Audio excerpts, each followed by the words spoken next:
ඔබ බුද්ධිමත් රටේ වසන ජනතාවක් ලෙස මෙන්න මේ කාර්යය නිසියාකාර විටු කරවාලන්න මේ දේශයේ අවශ්‍ය කරන නායකත්වය ඉස්මතු කරවන්න දේශයට පණ දෙන්න මේ හුස්ම අදිමින් ඉන්න ලක් මාතාවට ජීවයක් දෙන්න ඔබගේ ඉදිරියට එමත් අවශ්‍යයි. ඔබලා තමයි මේ මොහොතේදී මේ භාර්ය දූරේ කාර්යය වගකීම නිසියාකාරව ඉටු කරවාලිය යුත්තේ. මොකද එදා ඉඳන් ඒ සියලු දෙනාගේ එක්සත් වීම එක්වීම වැළැක්විය යම් තැනකද එදා ඉඳන් අපිට වැරදුනා. පොදු එකඟතාවයන් වලින් ක්‍රියාත්මක වන පාලන ක්‍රමයක් මේ රටට අවශ්‍යයි.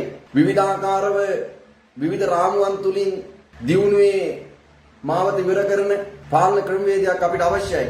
එහෙනම් මේ සියල්ල නිසියාකාරව සලසවා ගන්න නම් රටේ සමස්ත ජනතාවටම සිදු වෙනවා මේ උදාර කාර්යවේදී ප්‍රධාන වගකීම තමන් කරා ළඟා කරගන්න. මේ ජනතාව තමයි නිවැරදිව තීන්දුව ගන්න ඕනේ. මේ ජනතාව තමයි වෙනස් වෙන්න ඕනේ. ඔයාලා සෑම මොහොතකම මේ පාලන තන්ත්‍රය තුලින් මේ පාලන ක්‍රමවේදය තුලින් මේ වෙනස සලසවා ගන්න උත්සාහ කරනවා නම් ඒ කිසිසේත්වත් ඉටු නොවන බව දැනදැනත් නැවුම් බලාපොරොත්තුවක් දල්වා ගන්න ඔබ විසින් කළ යුත්තේ ඔබගේ ක්‍රියාත්මකතාවයේ ඇති කිරීම බව මම ඔබලාට පුන පුනා පැහැදිලි කර දෙනවා.